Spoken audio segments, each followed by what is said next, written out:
Pessoal, o primeiro bloco foi bem tranquilinho, né? Nós falamos da parte introdutória de poderes e agora nós vamos chegar no próximo passo, né? Já o terceiro poder que nós vamos estudar, que é o famosíssimo poder hierárquico. E eu sempre começo, até como eu já falei anteriormente, né? Se você acha que você não vai ter chefe na administração pública, você está muito enganado. Inclusive é um princípio administrativo, o princípio da hierarquia, que você vai ter um chefe e o de cima manda, o de baixo obedece. Quem pode manda e obedece quem tem juízo dentro da administração pública. Ok, vou começar a falar aqui sobre essa história de poder hierárquico. E a primeira pergunta que você pode estar se fazendo é o seguinte. Tá, professor, beleza. Agora você estragou a minha ideia, que eu achei que eu não ia ter chefe, mas beleza. Já sei, então pelo menos vou utilizar isso aí para acertar a minha questão de concurso. A pergunta pode ser, o que é o tal do poder hierárquico? E quando a gente vai buscar lá nos livros e etc e tal, o pessoal fala pra gente o seguinte, o poder hierárquico nada mais é do que uma relação que existe dentro da administração pública, e essa relação é uma relação de coordenação e de comando. Como assim de coordenação e de comando? Pessoal, a gente tem que entender que um chefe ele não manda só porque ele tem poder. Ele não manda só porque ele é uma indicação de alguém, etc e tal. A gente não tem chefe, porque quando a gente está começando a entender uma relação profissional, tal, a gente acha que o chefe é um cara que está ali só mandando e que não faz nada. Pois deixa eu te contar, até mandar é fazer alguma coisa. E quando a gente tem essa relação de hierarquia, é porque nós precisamos ter alguém para planejar, para coordenar e emitir ordens que serão cumpridas pelos subordinados. Você imagina se o presidente da República tivesse que, além de ser presidente, ele fosse a pessoa que estava lá realizando, por exemplo, inquéritos na polícia, ele fosse a pessoa que estivesse lá na Receita Federal fazendo as autuações em relação à arrecadação tributária, ele fosse o médico atendendo lá no posto de saúde, ele fosse o agente do INSS, lá o técnico do INSS fazendo os cálculos para verificar quanto que é um benefício, não tem como. Então a gente tem que ter alguém que comanda, que coordena e outras pessoas que executam. E isso tudo você vai distribuindo em vários níveis de hierarquia ao longo da administração pública. Então, essencialmente, é isso que nós denominamos de poder e hierárquico. Beleza, agora deixa eu avançar um pouquinho mais com vocês e eu vou detalhar o poder hierárquico, porque o poder hierárquico ele é tão bacana porque ele representa, na verdade, um conjunto de prerrogativas. E quais são essas prerrogativas? Essencialmente, nós temos 5 desdobramentos do nosso poder hierárquico, tá? Vamos colocar aqui, ó. Número 1. Primeira manifestação do poder hierárquico consiste basicamente na capacidade que a administração pública tem de editar. Olha só isso aqui tem uma relação também com a aula de atos administrativos. Editar atos normativos. Só que toma um pouquinho de cuidado, que talvez você já está chegando, pô, professor, calma aí, você está viajando. Editar ato normativo é o nosso poder normativo. Poder regulamentar não é isso aí. Calma, meu amigo. Aqui eu estou falando dos chamados atos normativos internos. Esses atos normativos, inclusive, eles têm um nome de classificação. Nós denominamos esse ato de ato administrativo ordinatório. Atos ordinatórios. O que são esses tais atos administrativos ordinatórios? Os atos ordinatórios são os atos editados pelo chefe para disciplinar o funcionamento dos subordinados. Por exemplo, o chefe chega e fala para a gente o seguinte, né, vou pegar um diretor de uma escola. Ele vai lá e fala o seguinte, olha, aqui nessa escola, os professores têm que chegar em tal horário, eles vão sair em tal horário, o uniforme que tem que ser utilizado é esse, o padrão de deslocamento para salas para abertura da aula é esse aqui. Veja, é um ato interno, direcionado só para as pessoas que estão ali, para os seus subordinados, e ele vai padronizar o funcionamento da sua instituição, do órgão do qual ele está dirigindo. Então, o chefe para os subordinados. Consegue perceber como aqui nós temos um poder hierárquico? Toma cuidado para não confundir com os regulamentos em geral que são disciplinados para a população como um todo, que aí já não seria poder hierárquico, aí já seria poder regulamentar, poder normativo. Beleza, voltamos para cá, e agora eu vou colocar a segunda prerrogativa decorrente justamente do nosso poder hierárquico. A prerrogativa mais famosa, que é dar ordens. É óbvio, né? Se o cara é chefe, ele vai emitir ordens. É igual para quem gosta de assistir Harry Potter, né? Quando tá lá no Relíquias da Morte, parte 1, que ele chega, a Minerva chega lá e dá aquela ordem dela lá para aqueles guardiões lá de Hogwarts descer e fazer a proteção da escola. Ela sempre fala, nossa, eu sempre quis fazer esse feitiço, ela sempre quis dar a ordem, todo mundo sempre quer dar ordens. Então o superior tem a prerrogativa de dar ordens. E o seguinte, quando o superior manda, o subordinado obedece. Manda quem pode e obedece quem tem juízo. São ordens de cumprimento obrigatório. Porém, deixa eu te contar uma coisa. Deixa eu te perguntar. Toda ordem tem que ser cumprida? Não, né? Porque senão um dia você tá brigando com seu chefe chega e fala, vai-te a merda! Você não vai a merda, logicamente. Então nem toda ordem ela vai ser cumprida. Segundo a própria legislação, o subordinado deve se recusar a cumprir as chamadas ordens manifestamente ilegais. Professor, mas o que são ordens manifestamente ilegais? Galerinha, ordem manifestamente ilegal é aquela ordem cuja ilegalidade é fácil de ser percebida. Tipo, não depende de uma interpretação, não depende de uma análise jurídica, não existe uma dúvida na doutrina, na jurisprudência. Por exemplo, o chefe chega e fala, bata naquela pessoa, ou pior ainda, mate aquele homem. Isso é uma ordem manifestamente ilegal. Quando a ordem é manifestamente ilegal, você se recusa a cumpri-la e ainda representa contra o seu chefe. Fala, ó, no dia tal, meu chefe mandou eu fazer isso aqui estava errado. Isso é uma consequência, né, dessas ordens chamadas de manifestamente ilegais.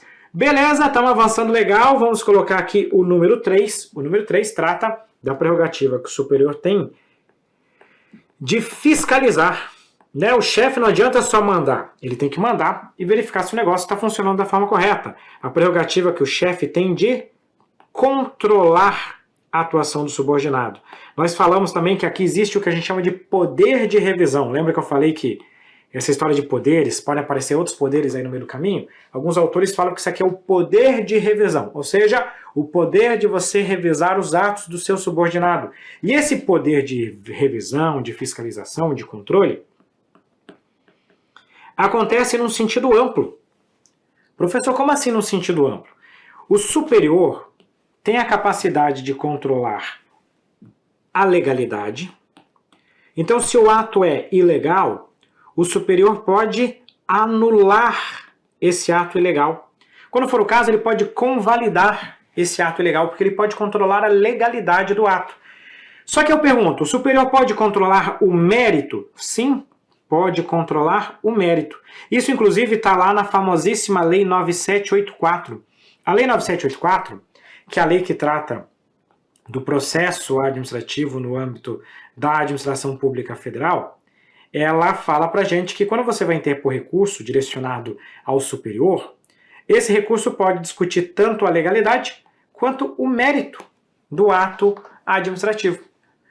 Então imagina que você pede uma licença para tratar de assuntos particulares, o seu chefe nega. Você pode interpor recurso para a autoridade superior? Pode, porque você pode debater tanto a legalidade quanto o mérito do ato administrativo. Beleza? Vamos avançar mais um pouquinho.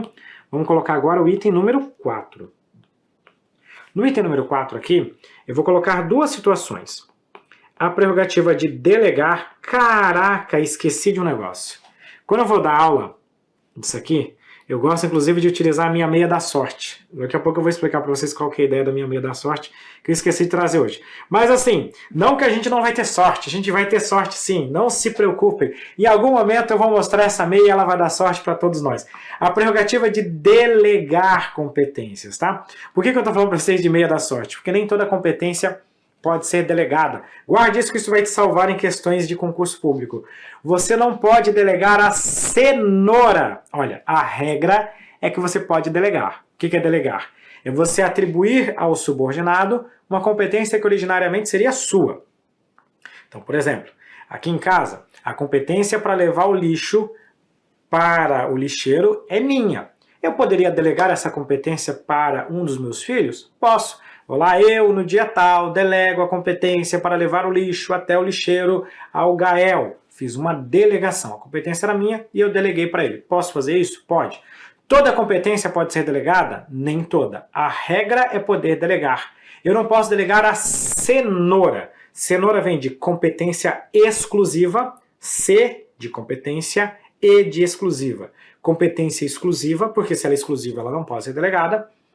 A competência para editar atos normativos, o NO do cenoura, não é cenoura, é cenoura.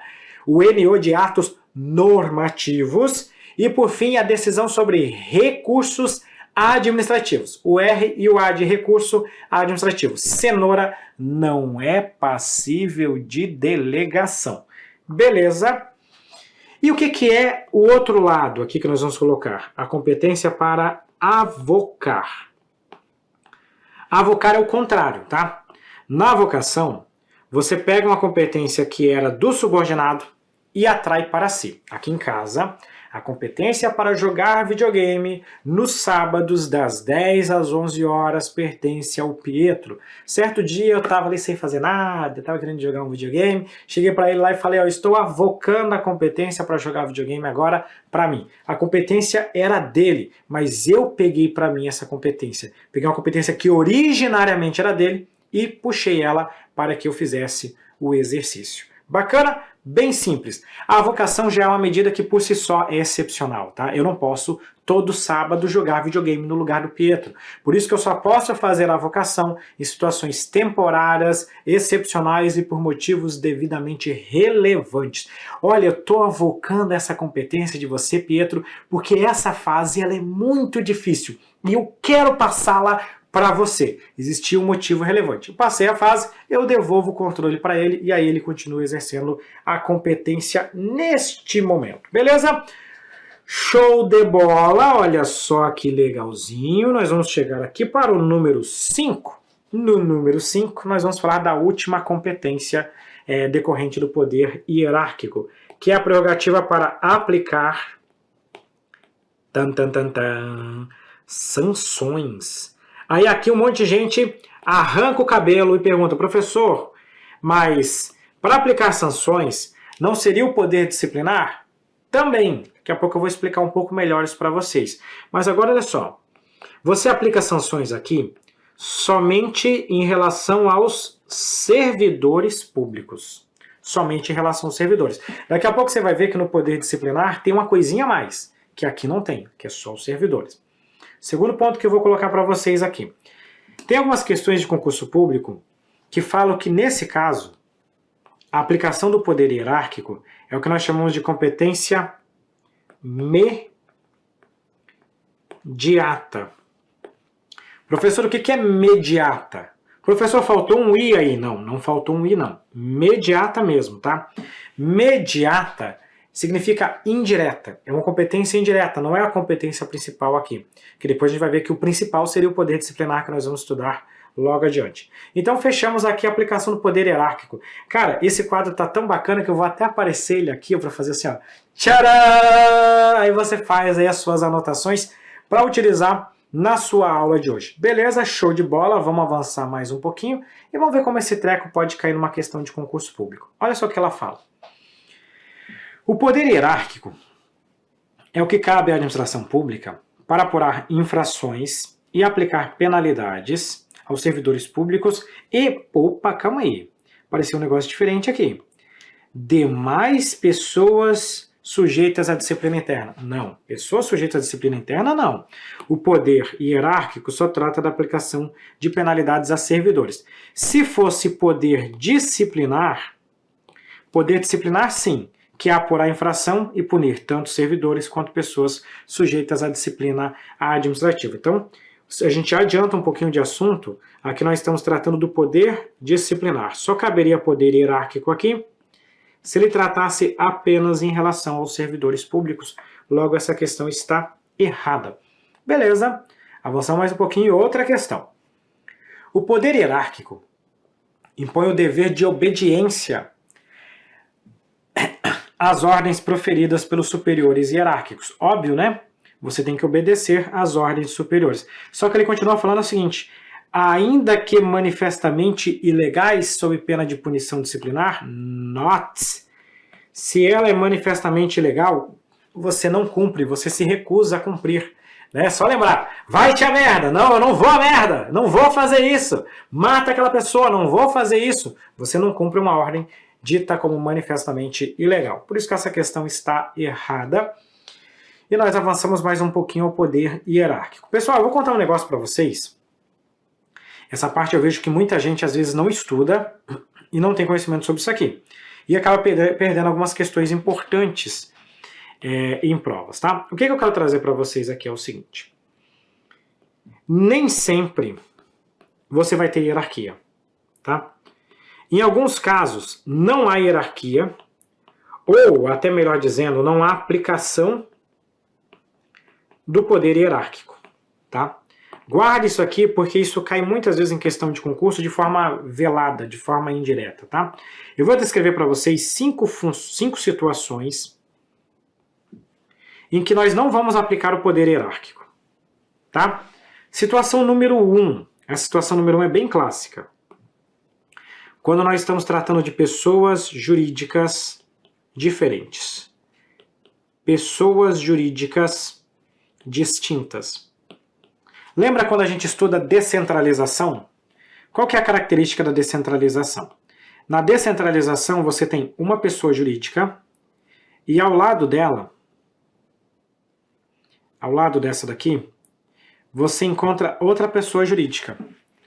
Entre essas duas pessoas jurídicas aqui, ó, entre essas duas pessoas jurídicas, não existe relação de hierarquia, porque são pessoas jurídicas diferentes. Logo, eu não aplico o poder hierárquico. O segundo caso é uma decorrência dessa primeira. Tá? O segundo caso decorre da primeira. Não existe hierarquia na relação em que envolve a administração pública direta sobre a administração pública indireta. Isso aqui nós chamamos de tutela, controle finalístico ou ainda supervisão ministerial. É uma relação que existe apenas vinculação, mas não tem hierarquia. Então, entre a administração direta e indireta, não tem relação de hierarquia. Também não ocorre hierarquia, por mais que sempre existam as tretas na internet, né, o povo que vai lá que gosta de xingar muito no Twitter, entre poderes distintos. Deixa eu até escrever de forma mais completa isso aqui. Não existe hierarquia entre os poderes do Estado. Entre o poder executivo, legislativo e o judiciário, não existe relação de hierarquia entre um poder e outro. Segundo a própria Constituição Federal, os poderes são independentes e harmônicos entre si nos termos desta Constituição Federal. Está lá no artigo 2º da Constituição Federal.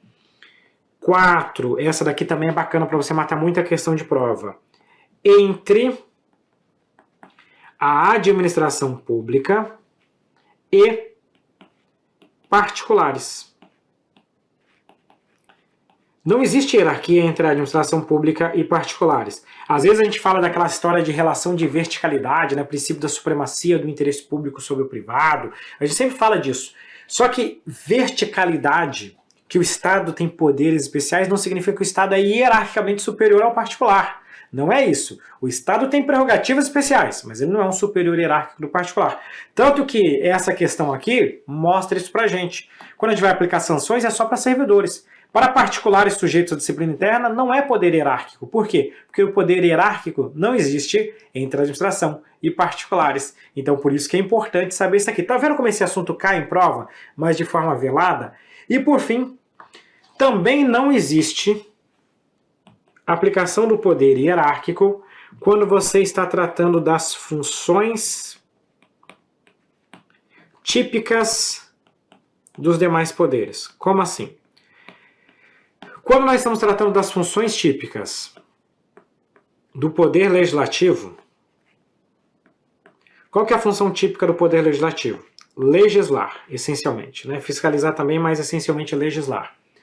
Existe hierarquia entre um deputado e outro? Não. Ah, professor, mas não tem o presidente da casa? O presidente da casa coordena os trabalhos, mas ele não é superior hierárquico dos demais. Se o presidente votar de uma forma e eu votar de outra, não tem nenhum problema. Não existe hierarquia entre os deputados, entre os parlamentares em geral, no exercício das suas funções típicas. Tá? É lógico que o legislativo na função administrativa, aí tem hierarquia, mas na função típica não. A mesma coisa o poder judiciário. Um juiz não é superior hierárquico do outro juiz. Tá? Ah, professor, mas o STF não está acima dos juízes, dos demais juízes? Não. O STF emite uma nova sentença, mas se o juiz lá de primeiro grau decidiu de forma diferente, é a decisão dele, dentro da convicção e da análise dele sobre os autos do processo. Tem alguns autores até falam que essa regra do judiciário está sendo flexibilizada agora com essas reformas mais recentes, como por exemplo súmula vinculante. Mas genericamente a gente costuma dizer que na função típica dos demais poderes não existe relação de hierarquia. Beleza? Vamos resolver uma questão. O poder hierárquico se manifesta no controle exercido, poder hierárquico, no controle exercido pela administração direta sobre as empresas públicas. Empresa pública faz parte da administração indireta. Então, a administração direta sobre a indireta não existe relação de hierarquia. Existe apenas vinculação. Logo, essa questão está errada. Próximo tópico. Com relação aos poderes administrativos, a prerrogativa da administração pública de editar atos normativos, olha só essa daqui que legal. Editar atos normativos para ordenar a atuação de órgãos subordinados. Decorre do exercício do poder. Eu gosto de trazer isso aqui porque, genericamente, editar atos normativos é poder regulamentar o normativo, genericamente. Mas essa questão, ela deu uma condicionada. Ela falou ato normativo para ordenar a atuação de órgãos subordinados. Isso aqui é um ato normativo ordinatório. E o fundamento do ato normativo ordinatório é justamente o nosso poder hierárquico, tá? Por isso que seria a letra E. É óbvio que essa questão aqui ela é discutível, mas você não quer ter razão, você quer acertar a questão de concurso público. Editar atos normativos pode ter fundamento poder hierárquico, poder de polícia e o poder regulamentar o normativo.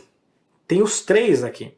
Mas nas questões de concurso público você vai olhar qual que é mais específico. Se falou que é para ordenar a atuação dos subordinados, é hierárquico. Se falar que é para condicionar e restringir direitos, é de polícia. Se falar genericamente editar normas, aí é poder regulamentar o normativo, tá bom? Então por isso que acaba não sendo a letra D, ainda que seja um pouquinho questionável em relação ao restante do assunto. Não estou condicionando direitos, não estou aplicando penalidades. E, assim, os atos normativos, eles são conhecidos como atos discricionários. Então também tem poder discricionário aqui. Lembra? Nenhum poder é aplicado de forma isolada. Ou, não que nunca seja aplicado de forma isolada, mas nem sempre ele é aplicado de forma isolada. Também tem poder discricionário, mas não é o ponto central dessa questão. A gente tem que buscar o cerne, o ponto principal dessa questão. Por isso que a letra A está errada e o gabarito é a alternativa E nessa assertiva. Com isso nós acabamos esse nosso bloco sobre o poder hierárquico. Muito obrigado e até a próxima.